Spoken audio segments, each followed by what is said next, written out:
CGI Sanjeev Khanna retirement से ठीक पहले मोदी सरकार को भी निपटा देंगे।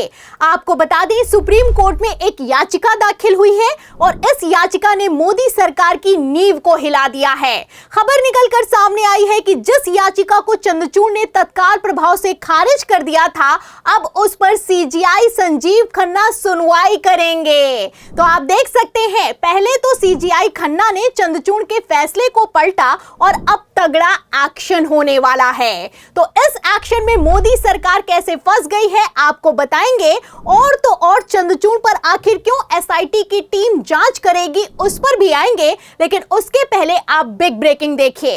खबर आप देखिए बार एंड बेंच की। देखिए इसमें लिखा हुआ है कि चुनावी बॉन्ड की बिक्री की जांच के लिए याचिका खारिज करने के सुप्रीम कोर्ट के फैसले को चुनौती देने वाली पुनर्विचार याचिका। तो याचिका दाखिल की गई है, सुप्रीम कोर्ट में याचिका दाखिल की गई है और सुप्रीम कोर्ट में इस मामले को लेकर याचिका दाखिल की गई है जिस मामले को तत्काल प्रभाव से पूर्व सीजीआई चंद्रचूड़ ने खारिज कर दिया था। आपको बता दें, पहले तो चंद्रचूड़ ने इस याचिका को खारिज कर दिया था, लेकिन अब एडीआर ने एक बार फिर से सीजीआई संजीव खन्ना के सामने याचिका लगाई है और याचिका लगाते हुए पुनर्विचार करने की मांग की है। तो जैसा कि आप जानते हैं कि फरवरी के महीने में चंद्रचूड़ की तरफ से ऐतिहासिक फैसला सुनाया गया और इस फैसले में इलेक्टोरल बॉन्ड को एक ही झटके में कैंसिल कर दिया गया। सिर्फ कैंसिल नहीं किया गया, चंद्रचूड़ की तरफ से बयान भी निकलकर सामने आया कि यह असंवैधानिक है, सबसे बड़ा भ्रष्टाचार है और चंदा दो और धंधा लो खुले आम चल रहा है। अब इसी को लेकर चंद्रचूड़ ने जब ये बयान दिया तो याचिका लगाई गई और याचिका लगाते हुए डिमांड की गई, जब सुप्रीम कोर्ट कह रहा है कि इलेक्टोरल बॉन्ड असंवैधानिक है, तो अगर भारतीय जनता पार्टी को सबसे ज्यादा पैसा मिला है तो इस पैसे को जब्त किया जाना चाहिए।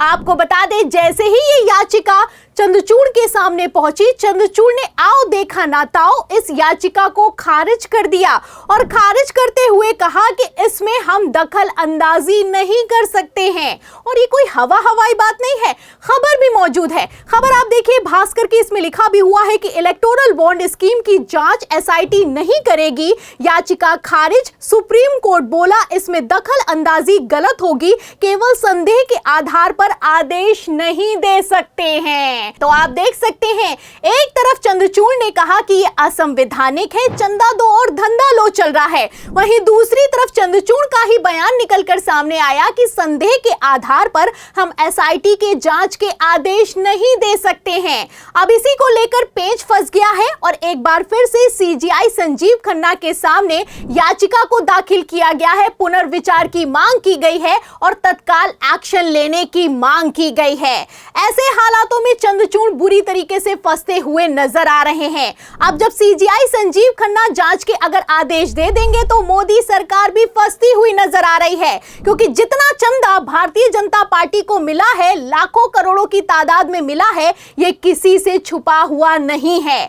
आपको बता दें, एडीआर ने जो पुनर्विचार याचिका दाखिल की है और इस याचिका में साफ कह दिया है कि जिस तरीके से चंद्रचूड़ ने याचिका को पहले अगस्त के महीने में खारिज कर दिया था, वो उसको खारिज नहीं कर सकते थे, क्योंकि सुप्रीम कोर्ट ने ही इलेक्टोरल बॉन्ड को असंवैधानिक माना और बाद में एसआईटी जांच नहीं करवाई है। तो एसआईटी जांच क्यों नहीं करवाई गई, इसको लेकर अब सवाल खड़ा किया जा रहा है। आप अच्छे से जानते हैं कि चंद्रचूड़ की अदालत ने ऐतिहासिक फैसला सुनाते हुए इलेक्टोरल बॉन्ड को एक ही झटके में कैंसिल कर दिया। बॉन्ड तो कैंसिल हो गए, लेकिन मोदी सरकार पर ना ही कोई एक्शन हुआ, ना ही चुनाव आयोग पर कोई एक्शन हुआ।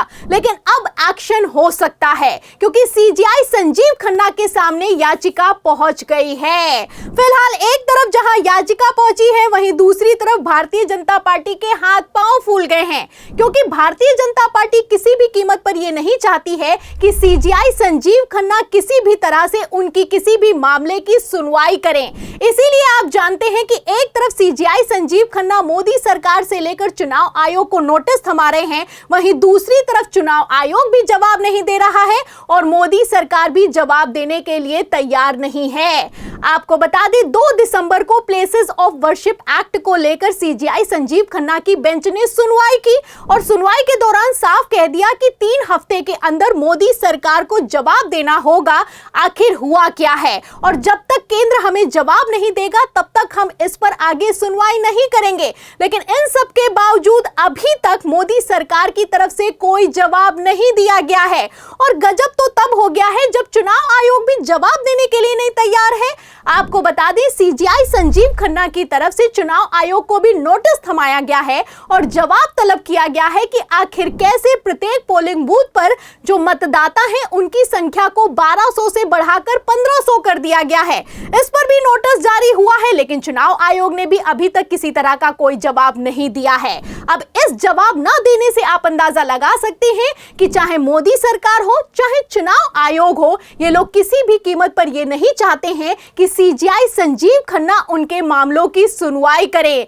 जाहिर सी बात है अगर सुनवाई होगी तो एक्शन हो सकता है। अब इस एक्शन से मोदी सरकार की हालत खराब हो रही है। एक तरफ जहां हालत खराब हो रही है वहीं दूसरी तरफ सीजेआई संजीव खन्ना ने पेच फंसा दिया है।